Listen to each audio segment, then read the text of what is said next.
Assalamu alaikum. So today we are going to start the third lecture on metabolism, which is electron transport chain. So in the previous lecture, we have discussed about the Krebs cycle, which is also known as TCA cycle or citric acid cycle.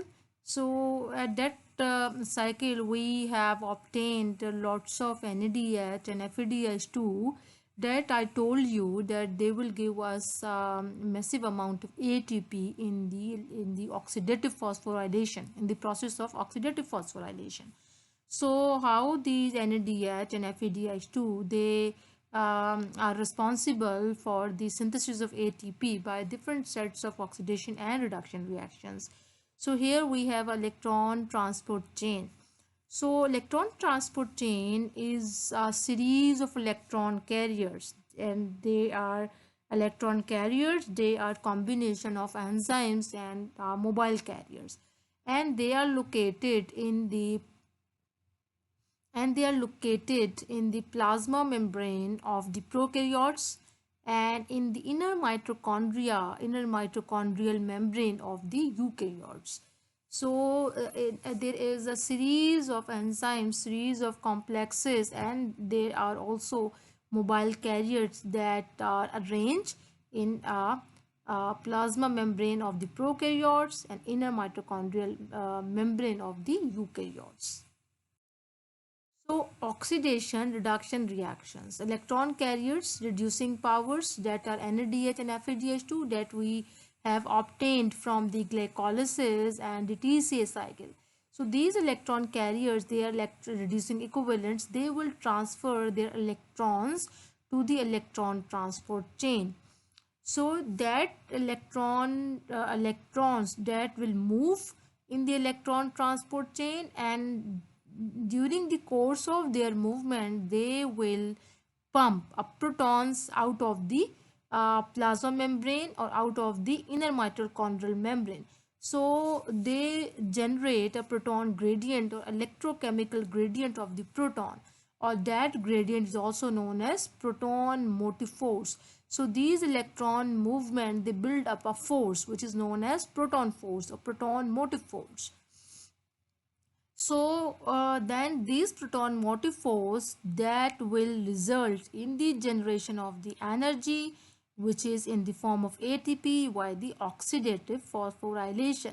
And this movement of protons across the plasma membrane is known as chemiosmosis. This process is known as chemiosmosis, and this theory is also known as chemiosmotic theory. So I will define you with clear concept how this process is going on. So here we have a mitochondria. So as I told you earlier, that electron transport chain is run in the inner mitochondrial membrane of the eukaryotic cell, but because prokaryotic cell, they do not have mitochondria. So this system is present on the plasma membrane, on the cytoplasmic membrane. So these are the enzyme complexes that are arranged in the plasma membrane. Here we have a complex number 1, this is a complex number 2, this is a complex number 3, and this is a complex number 4. So here we have another a very important enzyme which is known as ATP synthase, which is responsible of synthesizing ATP by the help of proton gradient, by the help of proton motive force. So I am not going into the detail of the names of these complexes. The complex 1 is actually responsible of receiving the electrons from the NADH only. So this complex 1, which is known as NADH dehydrogenase, is responsible of getting electron from the NADH only. So this is a complex 2 which is responsible of receiving electron from FADH2. And here we have a complex number 3, and which donates electron from complex 1 and complex 2 to the complex number 4. And this complex 4 then donates the electron which is coming from the 1 complex and the complex number 2 towards the oxygen. So oxygen is the final electron acceptor, electron acceptor, and the electron is from where we are getting these electrons. These electrons are initially have the organic substances like glucose, like fatty acid, and when that organic substances are get oxidized, so these electrons are captured by these reducing equivalents like NADH and FADH2, and then that reducing equivalent, they donate the electron to these complexes. So complex number 1 is getting electron from NADH, complex 2 are getting electrons from FADH2, and complex 3 is intermediate, which is just transferring the electrons from complex 1 and 2 towards the complex 4, and then complex 4 is transferring the electrons to the oxygen. So it is also important to know that when electrons are transferring from complex 1 to complex 3 and complex 4, then these complexes, they also pump protons out of this plasma membrane from the cytosolic side to the periplasmic space in the case of prokaryotes, from the inner mitochondrial matrix toward the intermembrane space of the intermembrane space of the mitochondria in the eukaryotic cells. So the complex 1 will pump 4 protons. When they receive electrons, electron will move further. So they will pump 4 protons, and the FADH2 will not pump any type of proton. These complex 3 will again pump 4 protons, and complex 4 will pump 2 protons when the electrons are moving in the electron transport chain. So in between, because complex 1 is bound, is resident of this membrane, so that will not move.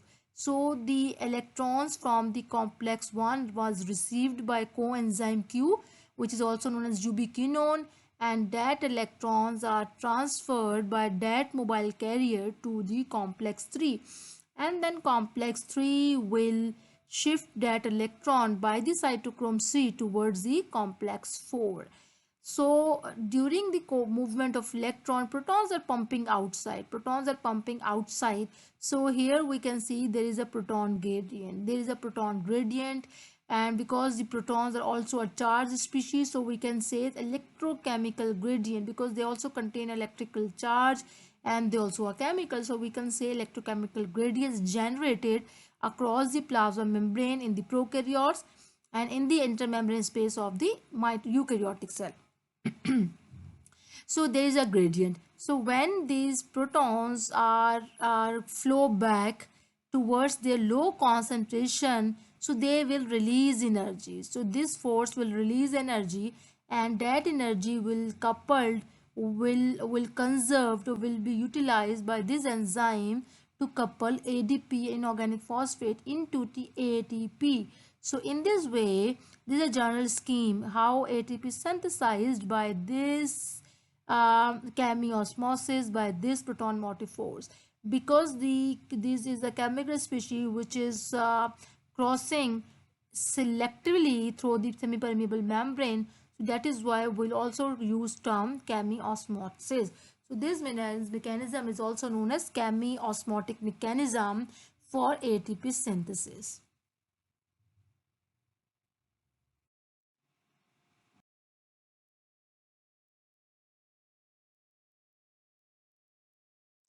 So now you can see here. You can see here a very good picture where here this is a complex 1, and this complex 1 is getting electron from NADH only, and these electrons are moving through a different proteins and different centers like iron sulfur centers, FMN, and then these electrons are received, or these electrons are donated toward the oxidized ubiquinone. So after receiving the electrons, it get reduced and it form QH2, which is the reduced form of ubiquinone, and this reduced form will move in the membrane, plasma membrane, or the intermitochondrial membrane, and that will transfer these electrons to this complex number 3, and then this receive the electron, they pump 4 electrons out of the membrane. So here we can see there is a 4 electrons. So only focus on this. Here we have a 4 electrons. Here we have a 4 electrons. But here in the but from complex 3 there is a cytochrome C, which is a mobile carrier that is carrying electron towards the complex 4, and then that electrons are transferred to the oxygen, and by receiving electrons from NADH and by accepting protons, oxygen is become a water molecule here. And again the complex 4 is pumping 2 proton. So when we have seen these NADH, so from NADH there is a 10 protons pump out of the plasma membrane, 10 protons, 1 NADH. Here we can see 1 NADH is going to shift 10 protons. So the complex 1 is have no relation with the complex 2. There is no relation with the complex 2. So complex 2 is accepting electrons from the FADH2. So this is like accepting electron from FADH2.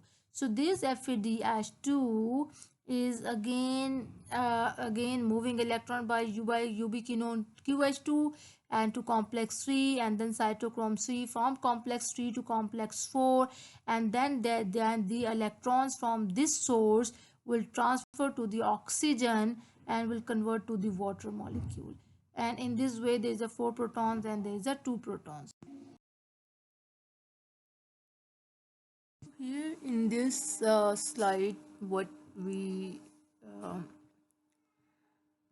need to understand is are the following.